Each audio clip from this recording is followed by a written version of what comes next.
Approchez-vous, approchez-vous, vous êtes nombreux ce soir et c'est tant mieux. Alors, monsieur le sous-préfet de l'arrondissement de Béziers, monsieur le sénateur et premier vice-président du conseil régional, Pierre-François Racine, fils de Pierre Racine et ses deux sœurs, Elisabeth et Odile, deux de ses sœurs, on va dire comme ça, mais on y reviendra tout à l'heure. Merci en tous les cas d'être parmi nous ce soir, monsieur le conseiller général du canton d'Agde, mesdames et messieurs les élus, mesdames, messieurs. D'abord, vous dire que ce soir, le Cap d'Agde vit un moment historique, puisque j'ai envie de dire que nous avons fêté les 40 ans, l'anniversaire des 40 ans du Cap d'Agde en 2010, et le Cap d'Agde n'avait pas connu depuis la mission Racine et la mise en place de cette magnifique station balnéaire de travaux de cette ampleur, de travaux à la fois qui ont permis la rénovation du cœur de la cité du Cap d'Agde et en même temps de la modernisation de notre station balnéaire. Et donc ces choses faites, même si vous l'avez remarqué, il manque 20 mètres carrés de pavés à poser, mais avec les intempéries que nous avons eues ces derniers jours, ça a été un petit peu difficile pour les entreprises que je remercie du fond du cœur. Monsieur le Président des commerçants du Cap, merci de nous avoir rejoints. Que je remercie du fond du cœur parce qu'elles ont travaillé dans des conditions, vous l'avez vu, avec les intempéries que nous avons eues, assez compliquées. Malgré ce, je vous tenais absolument à ce qu'on inaugure ce lieu aujourd'hui, puisque le week-end prochain, il accueillera le 4e salon de Vinocap, le plus beau salon des vins à ciel ouvert qui se déroulera ici. Donc nous reviendrons inaugurer ce salon des vins. Il fallait vraiment que l'on fasse, bien entendu, ce clin d'œil, cette inauguration avant. Je salue Monsieur Galli, vous auriez pu monter parmi nous quand même, ça nous aurait fait plaisir, Monsieur le Président de la CCI de Béziers, puisqu'au temps de la mission Racine, il y avait quelques biterrois dans le secteur du Cap d'Agde, vous le savez, puisque c'était quand même le maire de Béziers à l'époque qui signait les permis de construire sur le Cap d'Agde. Alors, on est très heureux vraiment de vous accueillir tous en cette journée du 3 mai, pour vous expliquer que nous sommes dans la continuité de cette rénovation du Cap d'Agde.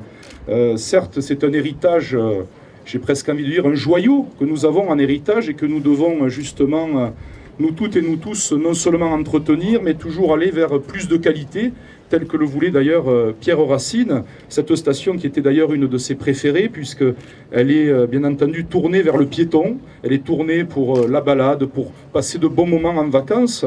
Et vous savez qu'ici, justement, il manquait une place au cœur du Cap d'Agde, une place qui puisse à la fois accueillir des événements, qui puisse aussi permettre à tout un chacun de se rencontrer. Nous avions démarré, vous vous en souvenez tous, cette rénovation avec le Matago qui était en déshérence. Nous avions continué avec l'île Saint-Martin, qui est juste derrière nous et qui accueille ces magnifiques marinas. Nous avions attaqué donc l'année dernière la première tranche du quai d'honneur, ce quai d'honneur qui a, on le sait, gagné 3 mètres sur le plan d'eau suite à ces réalisations. Et donc nous venons achever cette première partie de rénovation, parce que je tiens à le rappeler à tout un chacun, nous n'allons pas nous arrêter là. Nous avons ensuite encore les quais de la Trinquette, de Beaupré. Nous avons bien entendu ce beau projet que nous voulons mener à son terme sur l'entrée du Cap d'Agde, qui va donner une perspective depuis l'office de tourisme jusqu'à ces quais. Et donc bien entendu c'est un chantier colossal qu'ont réalisé plusieurs entreprises régionales, Solatrag, Sogetralec, Bro, Eiffage, et j'en passe parce qu'ils sont nombreux à s'y être attelés. Un chantier qui nous a quand même coûté la coquette somme de 9 millions d'euros sur les 2 tranches réunies, et le conseil régional qui a répondu à notre appel, et je remercie Robert Navarro, son représentant, nous a financé à hauteur de 2 330 000 euros de subventions pour justement nous aider à pouvoir achever ce chantier dans les meilleures conditions. Parce que aujourd'hui, on le sait, à l'époque c'était l'État qui justement avait entrepris tous ces travaux. Et aujourd'hui, il incombe aux collectivités locales de l'entretenir, de le moderniser, de le mettre toujours en perspective avec cette qualité. Je rappelle d'ailleurs que depuis maintenant une dizaine d'années, nous avons rajouté 1000 anneaux dans le port, et le président de la Sodéal s'y attelle encore aujourd'hui. Nous avons en même temps fait venir de grosses unités sur justement le quai de la Trinquette, et c'est toujours dans cette optique-là de qualité, parce que le tourisme aujourd'hui, il ne faut pas se reposer sur nos lauriers, il faut toujours aller conquérir de nouvelles clientèles, de nouveaux marchés, et nous pensons justement que c'est par la réalisation de ce type justement de rénovation, de chantier, bien que nous allons pouvoir faire venir aussi une nouvelle clientèle. Et je tiens à le rappeler, mais nous aurons à en reparler plus tard, les 9 trous supplémentaires que nous rajoutons au golf sont bien entendu également complètement dans cet état d'esprit.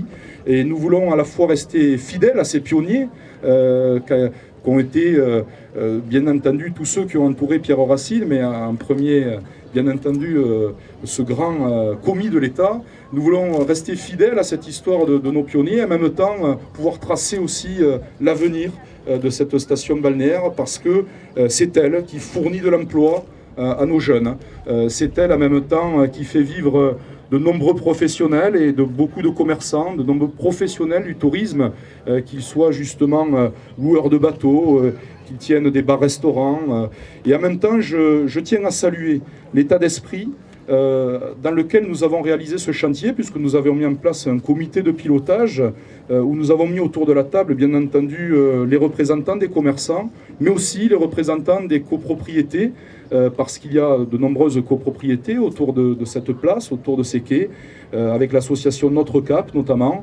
Tout le monde s'est mis autour de la table pour que nous puissions faire un espace vraiment dégagé, un espace qui offre le maximum de visibilité, qui montre la grandeur de notre station balnéaire. Je le rappelle à tous ceux qui seraient en vacances ce soir et qui nous ont rejoints bien gentiment, que le Cap d'Agde est la première station balnéaire de France et même d'Europe en capacité d'accueil, puisque c'est 15 millions de nuitées, c'est 175 000 lits, et je pense que nous avons une responsabilité face à cela.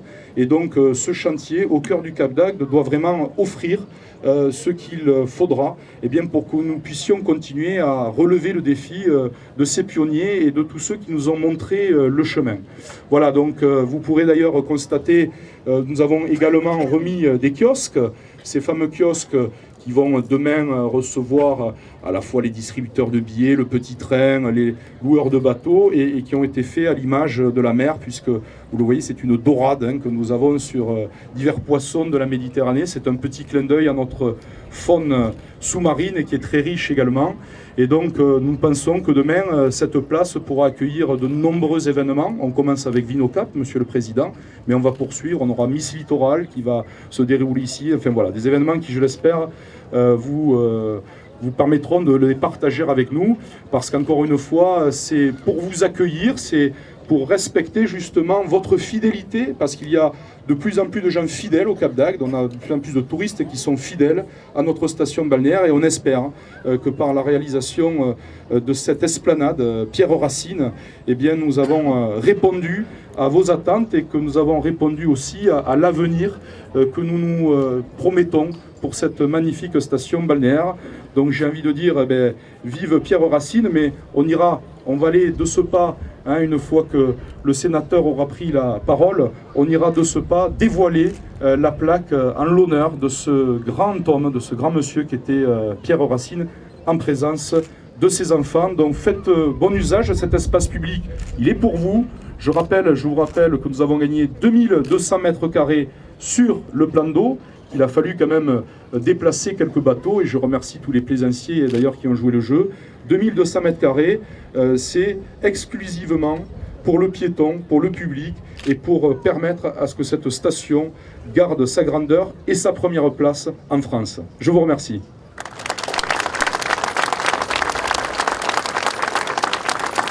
Voilà, je passe la parole donc à Robert Navarro, sénateur et premier vice-président du Conseil régional.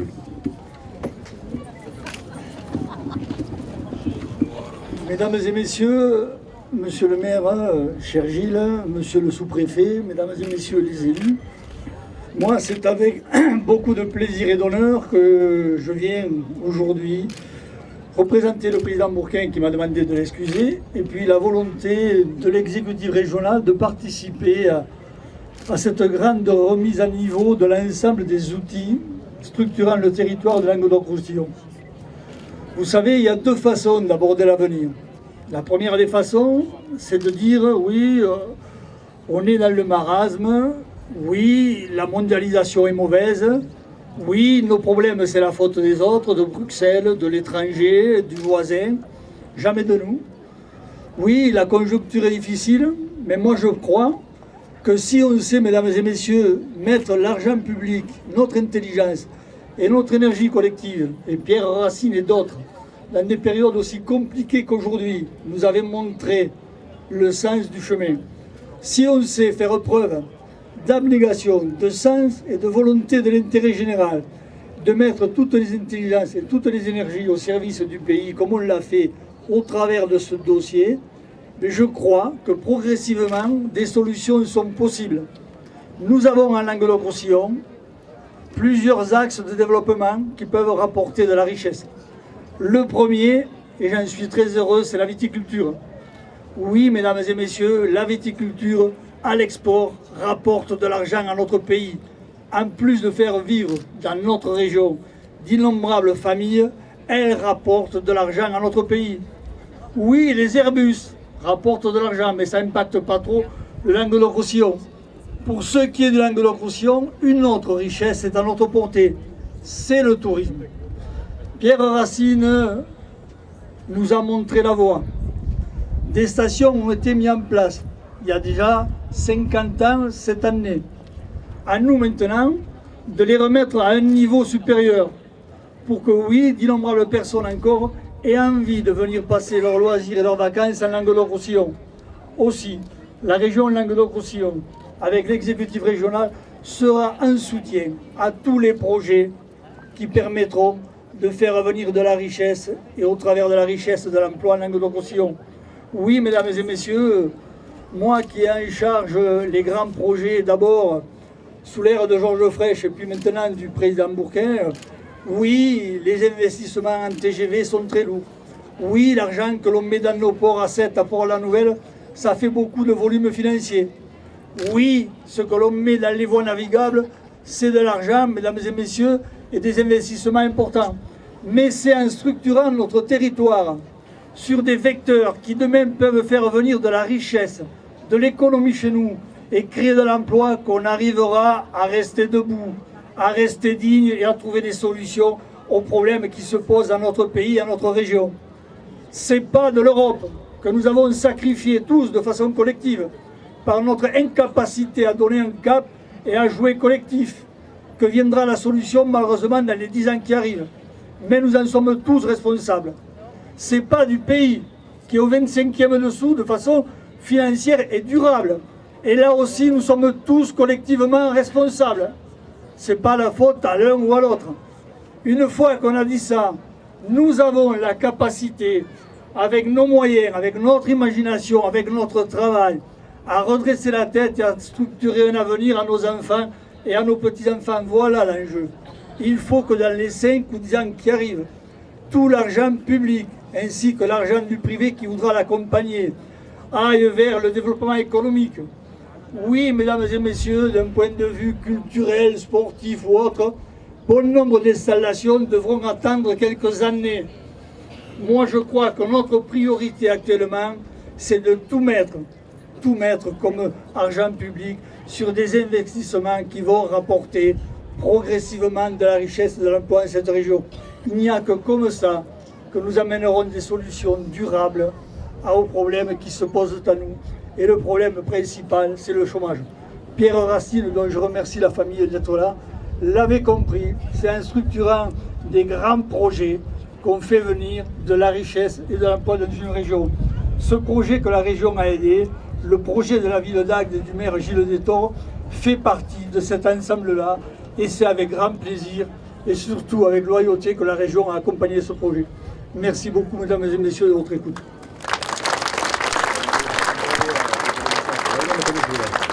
Voilà, donc je vous demanderai à tous de vous tourner, puisqu'on va aller dévoiler la plaque en l'honneur de Pierre Racine, juste à côté du kiosque là-bas, et on rendra un hommage à Monsieur Pierre Racine.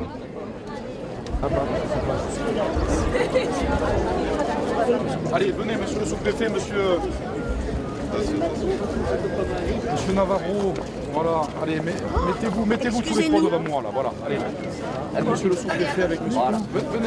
Venez là, mesdames, venez avec votre frère. Voilà, regardez, venez tous les trois là, parce que je suis un peu plus grand, on ne verra, ne vous inquiétez pas. Allez, c'est vous qui la tirez. Allez, voilà, bravo.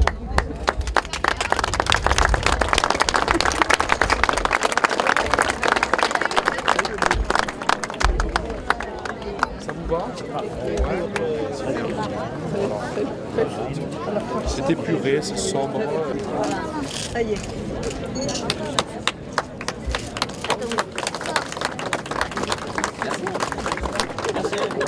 C'est bon ? Voilà, quand la séance de photo est terminée, j'appellerai donc Pierre-François, Elisabeth et Odile, 3 des 6 enfants de Pierre Racine, et donc c'est Pierre-François qui va prendre la parole, qui est, je vous le rappelle, quand même conseiller d'État, hein, et donc ils ont fait le déplacement spécialement, et vraiment je les remercie du fond du cœur. Je passe la parole à Pierre-François.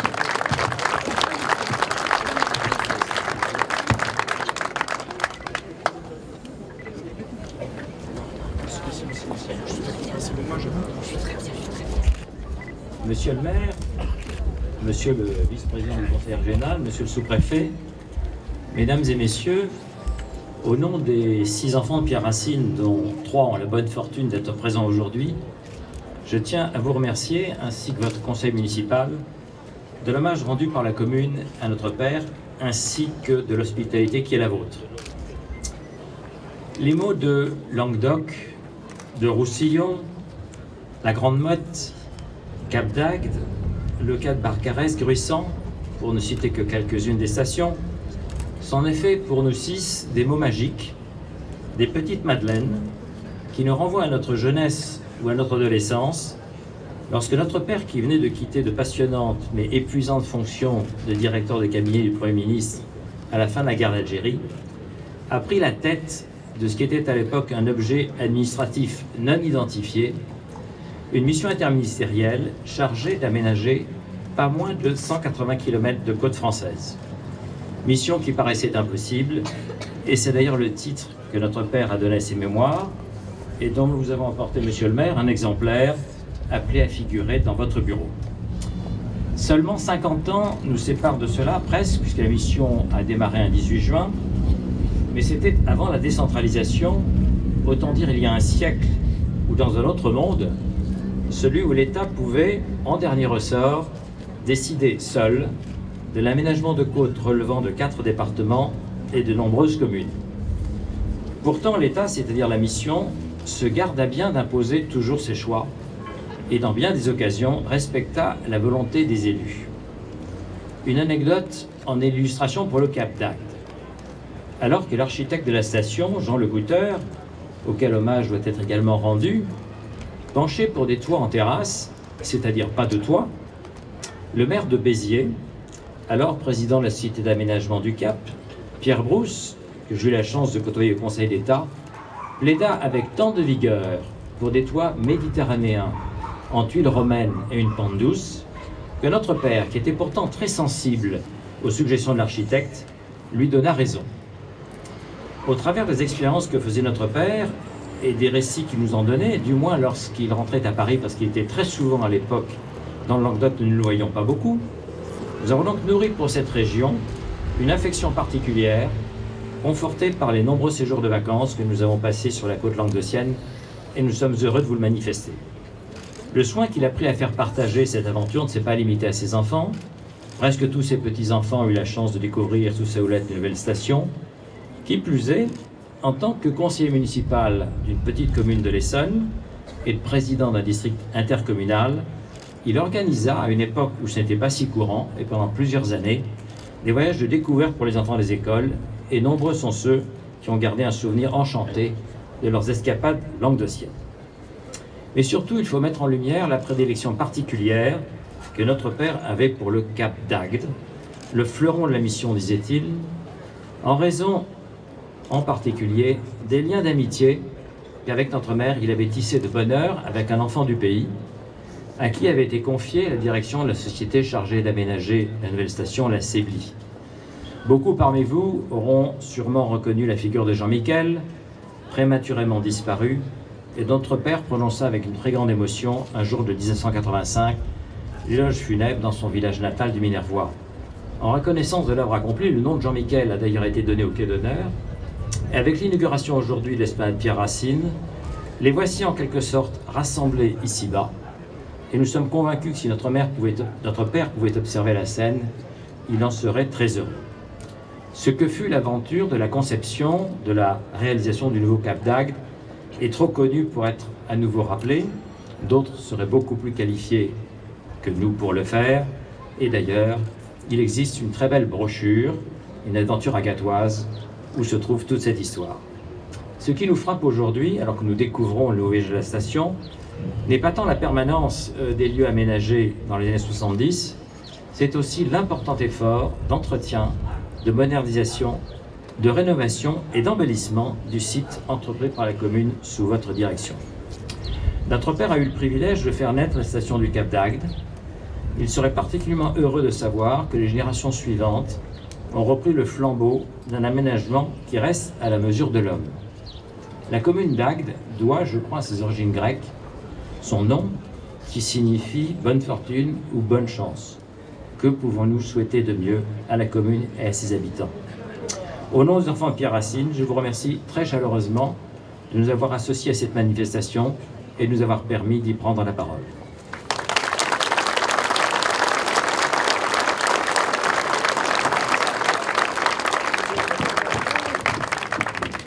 Merci beaucoup Pierre-François. Racine, c'est toujours, vraiment vous dire, c'est toujours très émouvant pour nous qui sommes un peu les enfants de cette cité de vous entendre aujourd'hui.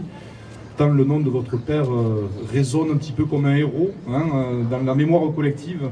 Et que serions-nous sans lui aujourd'hui sur le plan économique et puis voilà, sur tous les plans, parce que le Cap d'Agde, c'est bien au-delà de l'économie, c'est une ambiance, c'est véritablement des rencontres, des joies. Et donc merci beaucoup en tous les cas de vos mots et vraiment d'être venu aujourd'hui. Alors je vais vous dire quelques mots parce que vraiment sur Pierre-Racine, on en aurait tellement à dire. Je suis particulièrement heureux et fier d'honorer à l'occasion de cette inauguration et en présence de sa famille la mémoire d'un homme qui aura durablement marqué l'histoire de notre région en jouant un rôle majeur pour l'édification de son avenir. Pierre-Racine était un grand serviteur de l'État. Il en était même l'incarnation la plus exemplaire.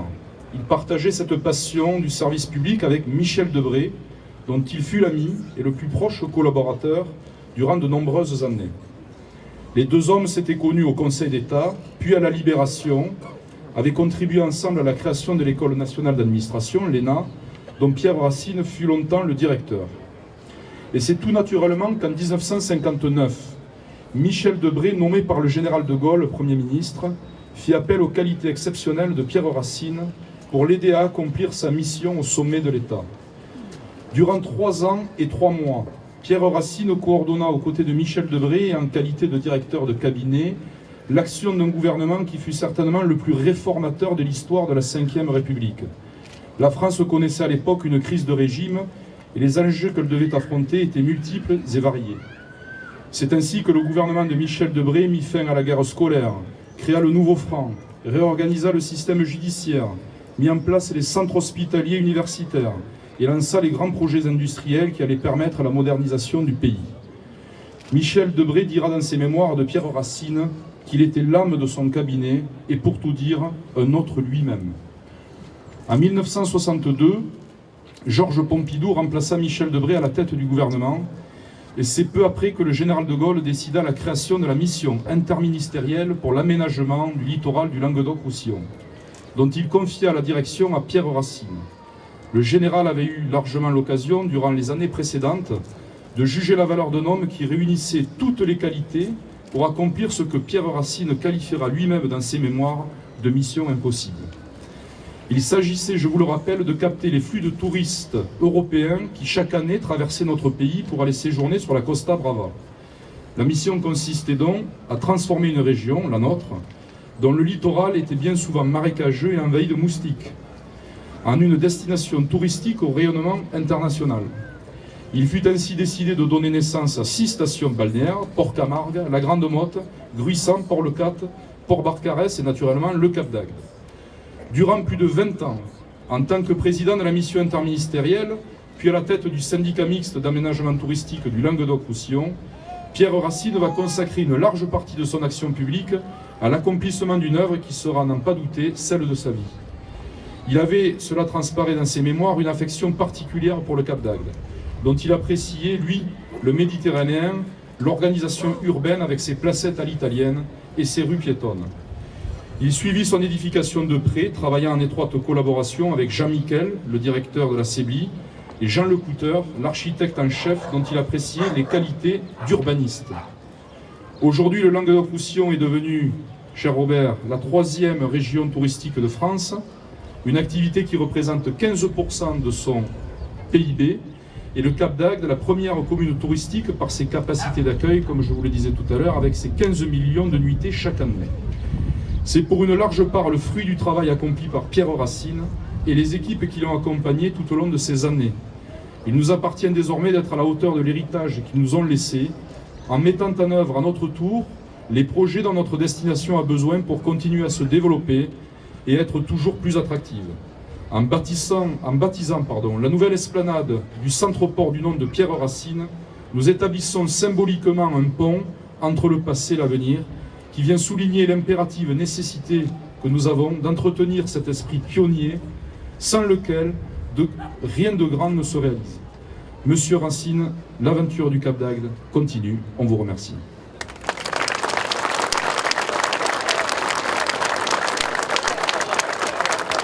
Voilà, pour clôturer tous ces discours, il revient bien entendu à l'État. Pierre Racine était un grand serviteur de l'État. Il appartient donc à notre sous-préfet, Monsieur Demestre, de conclure nos propos. Monsieur le sénateur, monsieur le maire, mesdames et messieurs les enfants de Pierre Racine, nous sommes au 50e de la mission et on ne peut pas dire que ce 50e ait fait la une des journaux du Languedoc, à l'aménagement duquel, pourtant, Pierre Racine avait consacré l'essentiel de ses forces.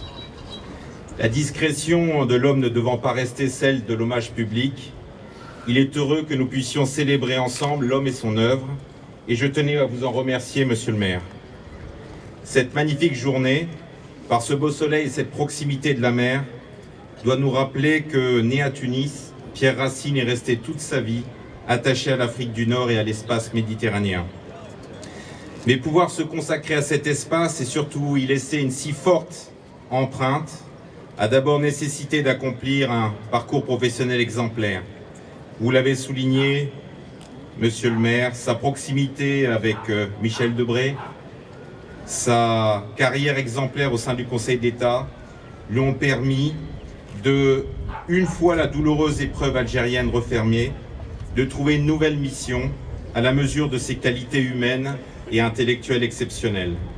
Il a en effet pris la tête de la mission interministérielle chargée de l'aménagement du territoire du Languedoc-Roussillon. Cette mission voit le jour le 18 juin 1963 à l'initiative du général de Gaulle. Elle s'inscrit dans une ambition forte de redéfinition de la politique territoriale de l'État avec la création de la DETAR le 14 février 1963, dont on vient aussi de célébrer le 50e anniversaire.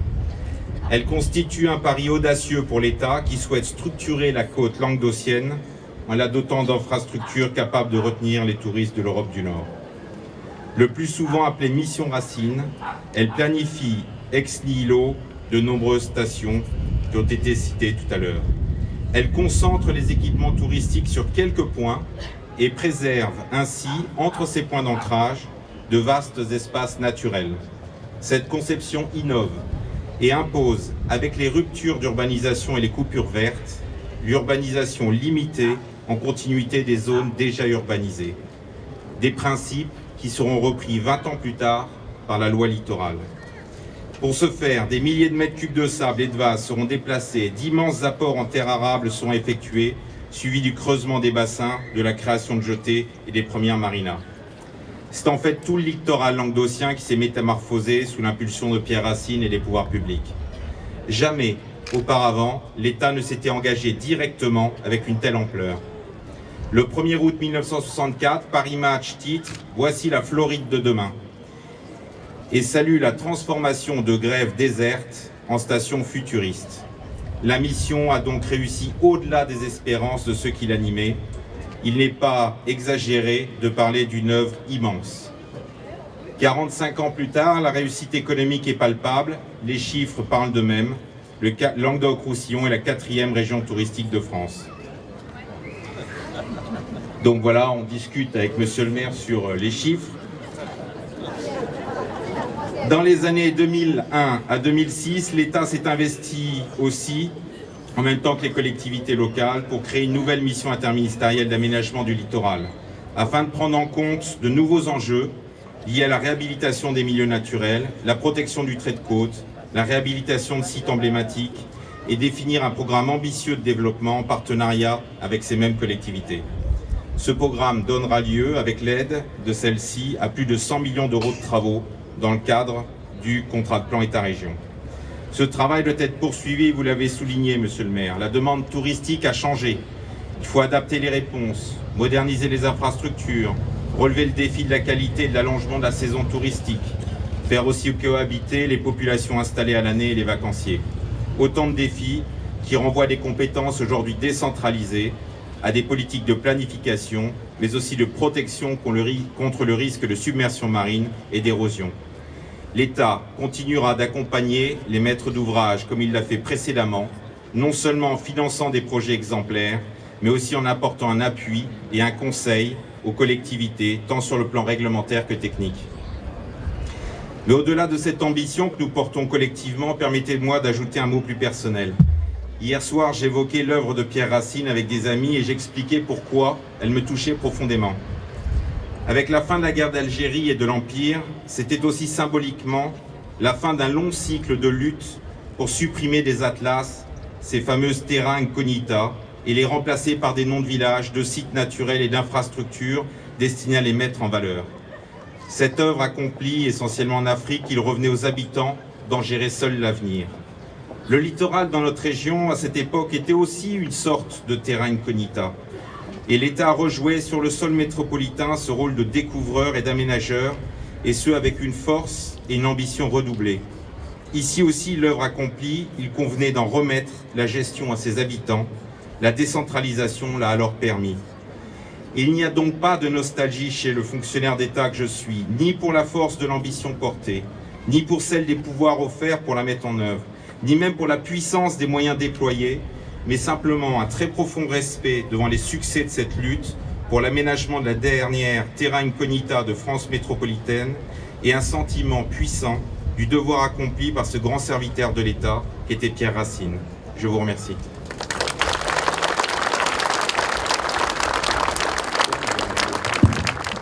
Bien, comme je vois qu'il y en a qui sont déjà devant les tables là-bas, hein, mais je vais vous inviter tous à boire le verre de l'amitié. Voilà, merci beaucoup.